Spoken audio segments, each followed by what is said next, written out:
Bismillahirrahmanirrahim. Assalamualaikum warahmatullahi wabarakatuh. Alhamdulillah, alhamdulillahilladzi fatahal abwabal jinan li'ibadihi sha'iminal qa'iminal muttaqin. Wassalatu wassalamu ala asyrafil mursalin al-mab'uthi rahmatan lil alamin. Subhanaka la ilma lana illa ma 'allamtana innaka antal alimul hakim wa la haula wa la quwwata illa billahil aliyil azim. Saudaraku yang dimuliakan Allah Subhanahu wa taala, alhamdulillah kita sudah sampai pada episode yang ke-120 dari kajian tafsir ini. Di hari yang ke-19 di bulan yang penuh dengan berkah ini, semoga rahmat dan ampunan Allah senantiasa bersama kita.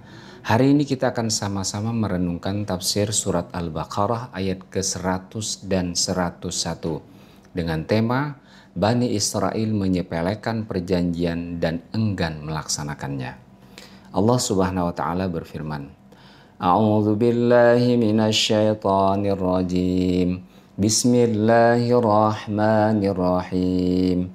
Awa kullama 'ahadu 'ahdan nabadhahu fariqum minhum bal aktsaruhum la yu'minun. ولما جاءهم رسول من عند الله مصدق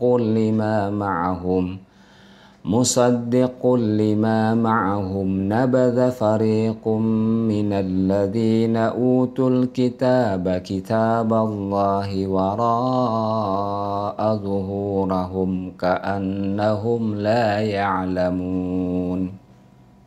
Apakah setiap kali mereka mengikat janji, segolongan mereka melemparkannya, bahkan sebagian besar dari mereka tidak beriman. Dan setelah datang kepada mereka seorang rasul dari sisi Allah yang membenarkan apa-apa yang ada pada mereka, sebagian dari orang-orang yang diberi kitab Taurat itu melemparkan kitab Allah ke belakang mereka, seolah-olah mereka tidak mengetahui bahwa itu adalah kitab Allah. Saudaraku yang dirahmati Allah Subhanahu wa taala, firman Allah, awa kullama 'ahadu 'ahdan nabadhahu fariqum minhum. Apakah setiap kali mereka mengikat janji, segolongan mereka melemparkannya? Ayakfuruna bil ayati wa hiya fi ghayatil wuduh wa kullama utu 'ahdan naqadahu jama'atun minhum. Imam Muhammad Ali As-Sabuni dalam tafsir beliau Safatut Tafasir menjelaskan, patutkah mereka ingkar kepada ayat-ayat Allah yang amat sangat jelas, dan setiap kali mereka diberi janji maka segolongan mereka mengingkarinya. Imam Al-Qurtubi menjelaskan, innal yahuda ahadu la in kharaja Muhammadun lanu'minu bihi wa lanakunanna ma'ahu ala musyrikil Arab. Menurut suatu pendapat bahwa sesungguhnya orang-orang Yahudi itu mereka pernah berjanji ketika atau jika Muhammad muncul niscaya kami akan beriman kepadanya dan kami akan bersamanya memerangi orang-orang musyrik Arab. Falamma bu'itha kafaru bi. Akan tetapi ketika Muhammad diutus menjadi nabi, mereka justru mengingkarinya. Qauluhu ta'ala nabadahu fariqum minhum. Firman Allah Subhanahu wa taala, segolongan mereka melemparkannya. Hadza masalun yudrabu liman istakhaffa bi syai' fala ya'malu bih. Ungkapan ini merupakan sebuah perumpamaan bagi orang-orang yang menyepelekan sesuatu dan tidak melaksanakannya. Hadirin yang dimuliakan Allah Subhanahu wa taala, kalimat berikutnya adalah bal aktsaruhum la yu'minun. Bahkan sebagian besar dari mereka tidak beriman.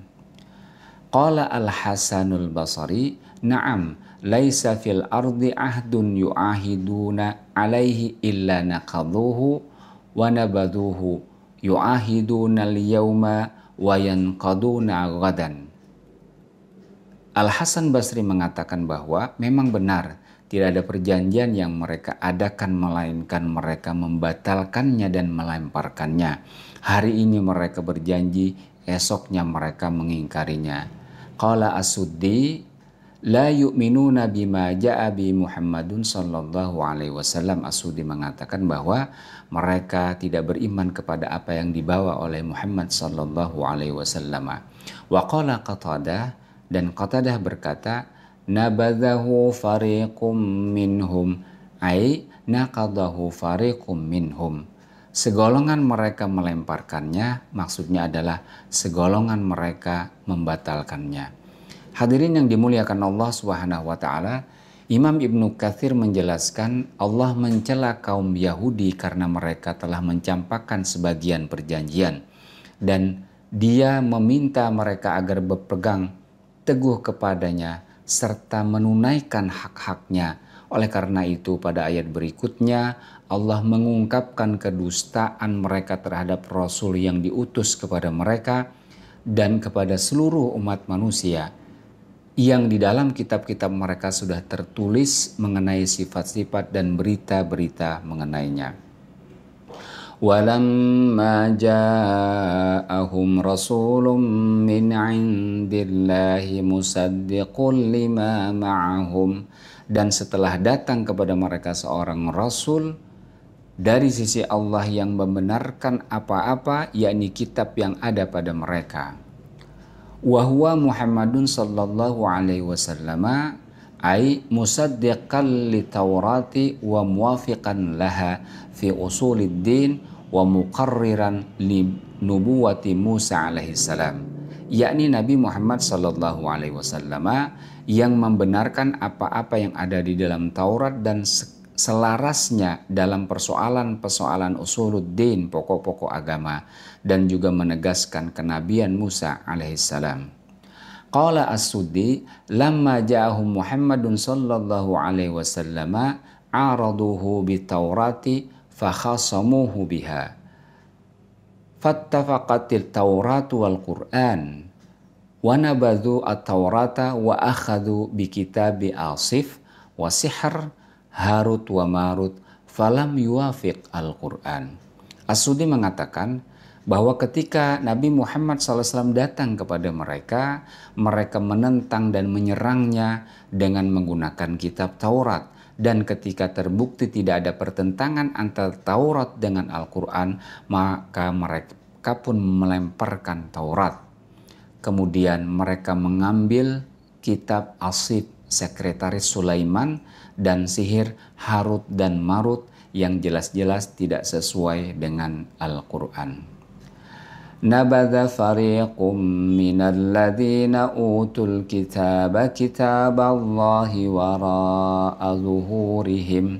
Sebagian dari orang-orang yang diberi kitab Taurat itu melemparkan kitab Allah itu ke belakang punggungnya.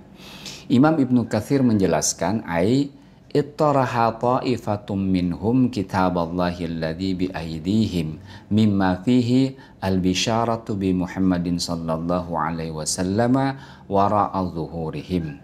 Maksudnya adalah sekelompok dari mereka melemparkan ke belakang kitab Allah yang berada di tangan mereka, yang di dalamnya terdapat berita mengenai kedatangan Nabi Muhammad sallallahu alaihi wasallam. Lebih lanjut Imam Ibnu Katsir menjelaskan, dengan pengertian lain, mereka meninggalkannya seolah-olah mereka tidak mengetahui sama sekali. Kemudian mereka mengarahkan perhatiannya untuk belajar dan melakukan sihir.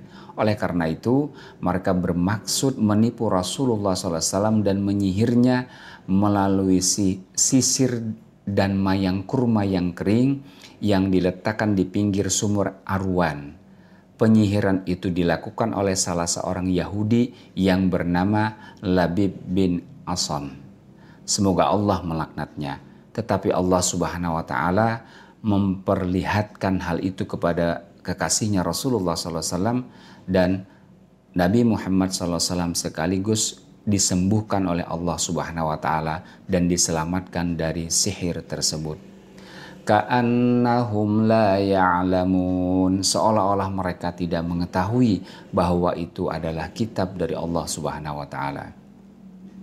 Imam Al-Qurtubi memberikan penjelasan, tashbiyatun biman la ya'lamu idh fa'alu fi'lal jahil fayaji'u minal lafzi annahum kafaru ala ilmin. Mereka diidentikan dengan orang-orang yang tidak tahu, sebab mereka melakukan perbuatan yang tidak mengerti, yakni perbuatan orang bodoh. Dengan demikian dapat disimpulkan dari lafaz firman Allah ini bahwa mereka kafir dalam keadaan yang tidak tahu dan sama sekali. Hadirin rahimakumullah, yang berikutnya qala Qatadah, innal qauma kanu ya'lamuna walakinnahum nabadhu ilmahum katamuhu wajahaduhu bih. Qatadah mengatakan, sebenarnya kaum Yahudi itu mengetahui, tetapi mereka membuang dan menyembunyikan pengetahuan mereka itu dan mengingkarinya. Hadirin yang dimuliakan Allah Subhanahu wa taala, demikianlah makna surat Al-Baqarah ayat yang ke-100 dan 101. Janganlah kita menyepelekan janji dengan Allah, dan mudah-mudahan kita dijauhkan dengan sejauh-jauhnya sikap seperti orang Yahudi ini. Demikian, Assalamualaikum warahmatullahi wabarakatuh.